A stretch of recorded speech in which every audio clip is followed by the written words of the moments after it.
ಕ್ರಿಸ್ತನಲ್ಲಿ ಪ್ರೀತಿಯ ಸಹೋದರರೇ ಮತ್ತು ಸಹೋದರಿಯರೇ, ನಿಮ್ಮೆಲ್ಲರಿಗೂ ಮುಂಜಾನೆಯ ವಂದನೆಗಳು. ಕ್ರಿಸ್ತನ ಜೀವಿತ ಪಾಠದ ಹೆಸರು ಆ ಕುರುಬನು, ಆ ಬಾಗಿಲು, ಆ ಕುರಿ ಹಿಂಡು. ರೀಪ್ರಿಂಟ್ಸ್ ಪುಟ 4157, ಪುಟದ ಸಂಖ್ಯೆ 14 ಮತ್ತು 15. ನಾನು ನನ್ನ ಕುರಿಗಳನ್ನು ತಿಳಿದಿದ್ದೇನೆ. ಅನಂತರದಲ್ಲಿ ನಾವು ಹೇಗೆ ಮತ್ತು ಎಂದು ಕರ್ತನ ಕುರಿಯಾದೆವು ಎಂಬುದು ಒಂದು ಮುಖ್ಯ ಪ್ರಶ್ನೆಯಾಗುವುದು. ಜ್ಞಾನಿಗಳು, ಪಂಡಿತರು, ಐಶ್ವರ್ಯವಂತರು ಮತ್ತು ಕುಲೀನರು ಇವರೆಲ್ಲರೂ ಕರ್ತನ ಕುರಿಗಳೇ. ಅಪೊಸ್ತಲನು ಉತ್ತರಿಸುವುದು ಇಲ್ಲವೆಂದು ಹಾಗೂ ಮುಂದುವರೆದು ಆತನು ಹೇಳುವುದು, ಇವರಲ್ಲಿ ಅನೇಕರು ಕುರಿಗಳಲ್ಲಿರುವುದು ಕಂಡುಬರುವುದಿಲ್ಲ. ನಿಮ್ಮೊಳಗೆ ಜ್ಞಾನಿಗಳು ಅನೇಕರಿಲ್ಲ, ಅಧಿಕಾರಿಗಳು ಅನೇಕರಿಲ್ಲ, ಕುಲೀನರು ಅನೇಕರಿಲ್ಲ. ಆದರೆ ಅವರು ಲೌಕಿಕ ವಿಷಯದಲ್ಲಿ ಬಡವರು, ನಂಬಿಕೆಯ ವಿಷಯದಲ್ಲಿ ಐಶ್ವರ್ಯವಂತರೂ ಆಗಿರುವರು. ಹೀಗಿದ್ದಲ್ಲಿ ಬಡವರೆಲ್ಲರೂ ಕರ್ತನ ಕುರಿಗಳೇ. ನಾವು ಉತ್ತರಿಸುವುದು ಇಲ್ಲವೆಂದು ಈ ವಿಭಿನ್ನವಾದ ಹಿಂಡುಗಳು ನಿಜವಾಗಿಯೂ ಸಾಧಾರಣವಾದ ರೀತಿಯಲ್ಲಿ ಕರ್ತನ ಹೆಸರನ್ನು ಪಡೆದಿರುವರು. ಆದರೆ ಅವರಲ್ಲಿ ಅನೇಕರು ಆತನ ಶಿಷ್ಯರಾಗಿದ್ದರೆಂಬುದನ್ನು, ಹಿಂಬಾಲಕರಾಗಿದ್ದರೆಂಬುದನ್ನು ಪ್ರಮಾಣೀಕರಿಸಿರುವುದಿಲ್ಲ. ಅವರಲ್ಲಿ ಅನೇಕರು ಆತನ ವಾಕ್ಯಗಳ ವಿಷಯವಾಗಿ, ಸ್ವರದ ವಿಷಯವಾಗಿ ಏನೂ ತಿಳಿದಿರುವುದಿಲ್ಲ. ಅವರಲ್ಲಿ ಅನೇಕರು ಹಸಿರುಗಾವಲುಗಳಿಗೆ, ದೈವಿಕವಾದ ಕೃಪಾಸತ್ಯತೆಗಳೆಂಬ ವಿಶ್ರಾಂತಿಕರವಾದ ನೀರುಗಳ ಬಳಿಗೆ ನಡೆಸುವುದರ ಮೂಲಕ ಏನೂ ತಿಳಿದಿರುವುದಿಲ್ಲ. ಅವರಲ್ಲಿ ಅನೇಕರು ನಿಜವಾದ ಕುರಿಹಟ್ಟಿಯ ಹಾಗೂ ಅದರಲ್ಲಿರುವ ವಿಶ್ರಾಂತಿ, ಸಮಾಧಾನ ಮತ್ತು ರಕ್ಷಣಾಪೂರ್ವಕವಾದ ಪರಿಪಾಲನೆಯ ಬಗ್ಗೆ ಏನೂ ತಿಳಿದಿರುವುದಿಲ್ಲ. ಈ ವಿಧವಾದ ಅರಿವು ಅವರಲ್ಲಿ ಇಲ್ಲದಿರುವುದು ಅವರು ಕರ್ತನ ನಡೆಸುವಿಕೆಯಲ್ಲಿರುವ ನಿಜವಾದ ಹಿಂಡಿಗೆ ಸೇರಿದವರಲ್ಲವೆಂಬುದನ್ನು ತೋರಿಸಿಕೊಡುತ್ತದೆ. ಆದರೂ ಕರ್ತನ ನಿಜವಾದ ಕುರಿಗಳು ಪ್ರತಿಯೊಂದು ಕ್ರೈಸ್ತ ಪಂಗಡಗಳಲ್ಲಿಯೂ ಕಂಡುಬರಬಹುದು. ಆದರೆ ಅವರು ಎಲ್ಲೆಲ್ಲಿ ಕಂಡುಬಂದರೂ ಅವರು ಆತನವರಾಗಿದ್ದಾರೆ. ಅವರು ಆತನಿಂದ ನಡೆಸಲ್ಪಟ್ಟು ಪೋಷಣೆ ಹೊಂದಿ ಆತನನ್ನು ತಿಳಿದಿರುವರು ಮತ್ತು ಆತನ ಸ್ವರವನ್ನು, ಆತನ ವಾಕ್ಯವನ್ನು ತಿಳಿದವರಾಗಿದ್ದು, ಮಾನವ ಸಂಪ್ರದಾಯವೆಂಬ ಹೊಟ್ಟಿನ ವಿಷಯವಾಗಿ ಅತೃಪ್ತರಾಗಿರುವರು.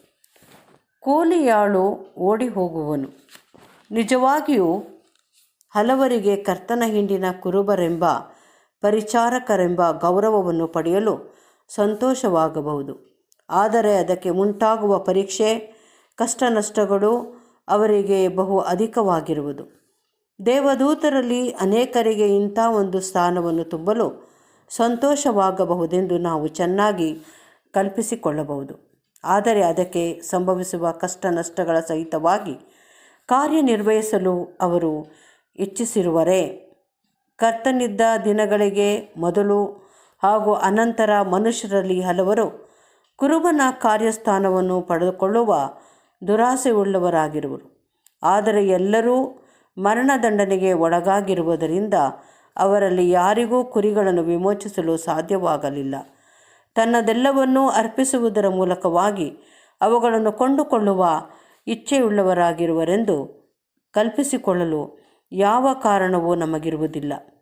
ನಮ್ಮ ಕರ್ತನ ಮಾತುಗಳಲ್ಲಿ ಇದು ಅಡಕವಾಗಿರುವುದೆಂದು ತೋರುತ್ತದೆ.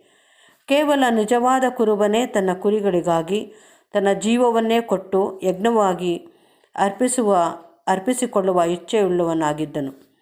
ಕರ್ತನ ಕುರಿ ಹಿಂಡಿಗೆ ಇರುವುದಾದರೂ ಒಬ್ಬನೇ ಕುರುಬನು ಎಂಬುದನ್ನು ನಾವು ಇಲ್ಲಿ ಗಮನಿಸಬಹುದಾದರೂ, ಆತನು ತನ್ನ ಅನುಪಸ್ಥಿತಿಯಲ್ಲಿ ತನ್ನ ದೇವರ ಮಂದೆಯನ್ನು ಪೋಷಿಸಿ ಅವರ ಪ್ರಾಣಗಳನ್ನು ಕಾಯುವ, ಅವರ ಜೀವಿತವನ್ನು, ಅವರ ಹಿತವನ್ನು ಕಾಪಾಡುವ ಸಲುವಾಗಿ ಸಭಾಪಾಲಕನು ಮತ್ತು ಬೋಧಕರನ್ನು ಏರ್ಪಡಿಸಿರುವನು.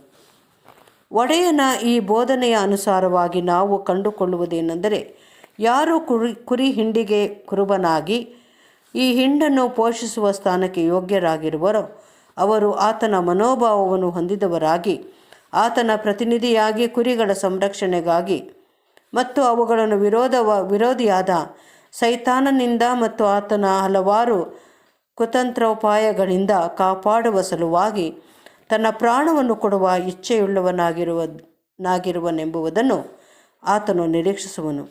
ಅಲ್ಲದೆ ಈಗ ಪ್ರಕಟವಾಗಿರುವ ಸತ್ಯಾರ್ಥಗಳೆಂಬ ಹಸಿರುಗಾವಲುಗಳಿಗೆ ನಡೆಸುವ ಬದಲು ಕುರಿಗಳನ್ನು ಮತ್ತೆ ದಾಸತ್ವದೊಳಗೆ ಸಿಕ್ಕಿಸಿ ನಿಜವಾದ ಕುರುಬನಿಂದ ಪ್ರಾರಂಭಿಸಲಾದ ನಿಜವಾದ ಕುರಿಹಟ್ಟಿಯಿಂದ ವಿಭಿನ್ನವಾಗಿರುವ ಮಾನವನ ಲೇಖನಗಳ ಮೂಲಕವಾಗಿ ಹೊಟ್ಟಿನಂತಿರುವ ಮಾನವ ಸಂಪ್ರದಾಯದಿಂದ ಅವುಗಳನ್ನು ಪೋಷಿಸಿ ಅವುಗಳಿಂದ ಲಾಭ ಗಳಿಸುವ ಸಲುವಾಗಿ ಬರುವ ಕುರಿವೇಷದ ತೋಳಗಳಿಂದ ಕಾಪಾಡ ಎಂಬುದನ್ನು ನಿರೀಕ್ಷಿಸುವನು. ನಿಜವಾದ ಕುರಿಗಳು ನಿಜವಾದ ಕುರುಬನನ್ನು ತಿಳಿದಿರುವಂತೆ ಮತ್ತು ಆತನಿಂದ ತಿಳಿಯಲ್ಪಟ್ಟಿರುವಂತೆಯೇ ನಿಜವಾದ ಕುರುಬನು ತನ್ನ ಕೈ ಕೆಳಗಿರುವ ಕುರಿ ಕಾಯುವ ಆಳುಗಳನ್ನು ಸಹ ತಿಳಿದಿರಬೇಕು. ಹೀಗಾಗಿ ಆ ಆಳುಗಳು ಕುರಿಗಳನ್ನು ನಿಕಟವಾಗಿ ತಿಳಿದುಕೊಂಡಿರಬೇಕು. ಯಾರು ತಮ್ಮ ಸ್ವಂತ ರೀತಿಯಲ್ಲಿ ಧ್ವನಿ ಕೊಡುವರೋ ಅಥವಾ ಕರೆಯುವರೋ ಅವರು ನಿಜವಾದ ಕುರುಬನಿಂದ ಇಲ್ಲವೇ ನಿಜವಾದ ಕುರಿಗಳಿಂದ ಮನ್ನಣೆ ಪಡೆಯಲು ಸಾಧ್ಯವಾಗದು. ನಂಬಿಗಸ್ತರಾದ ಕೂಲಿಯಾಳುಗಳು ಕೇವಲ ನಿಜವಾದ ಕುರುಬನ ಮಾತುಗಳನ್ನೇ ನುಡಿಯುವುದು ಮಾತ್ರವಲ್ಲದೆ ಆತನ ಸ್ವರದಲ್ಲೇ ಆತನ ಶೈಲಿಯಲ್ಲೇ ಮಾತನಾಡುವರು. ವಚನವು ಎಂಥ ಭರವಸೆಯಲ್ಲಿ ಎಂಥ ಸ್ವಾಂತನವಿರುವುದು. ತಂದೆಯು ನನ್ನನ್ನು ನಾನು ನನ್ನ ತಂದೆಯನ್ನು ತಿಳಿದಿರುವಂತೆಯೇ ನಾನು ನನ್ನ ಕುರಿಗಳನ್ನು ತಿಳಿದಿದ್ದೇನೆ. ನನ್ನ ಕುರಿಗಳು ನನ್ನನ್ನು ತಿಳಿದವೆ. ಕರ್ತನು ಮತ್ತು ಆತನವರ ನಡುವಿನ ಸಂಬಂಧದ ಬಗ್ಗೆ ಎಂಥ ಸೊಗಸಾದ ಮತ್ತು ಅಮೂಲ್ಯವಾದ ವರ್ಣನೆ ಇದು. ಆತನ ತಿಳುವಳಿಕೆ ಹಾಗೂ ತಂದೆಯ ನಡುವಿನ ಹೋಲಿಕೆಯು ಪ್ರಬಲವಾಗಿರುವುದು ಅಲ್ಲದೆ ನಮ್ಮ ಕರ್ತನು ಬೇರೊಂದೆಡೆ ತೋರಿಸಿಕೊಟ್ಟಿರುವಂತೆ ಯಾರೂ ಆತನನ್ನು ತಿಳಿಯದೇ ಇರುವರೋ ಅವರು ತಂದೆಯನ್ನು ತಿಳಿದಿರುವವರಾಗಿರುವರು. ದೇವರ ದೃಷ್ಟಿಯಿಂದ ತಿಳುವಳಿಕೆ ಎಷ್ಟು ಮುಖ್ಯವಾದದ್ದು. ಅದು ಕೇವಲ ತಲೆಯಲ್ಲಿ ತುಂಬಿರುವ ತಿಳುವಳಿಕೆಯಲ್ಲ, ಆದರೆ ಹೃದಯದಲ್ಲಿಯೂ ತುಂಬಿರುವ ತಿಳುವಳಿಕೆಯಾಗಿರುವುದು. ಅದು ಕರ್ತನ ಹಾಗೂ ಆತನ ಭವ್ಯವಾದ ಯೋಜನೆಗಳ ವಿಷಯವಾಗಿರುವ ವಿವರವಾದ ತಿಳುವಳಿಕೆ.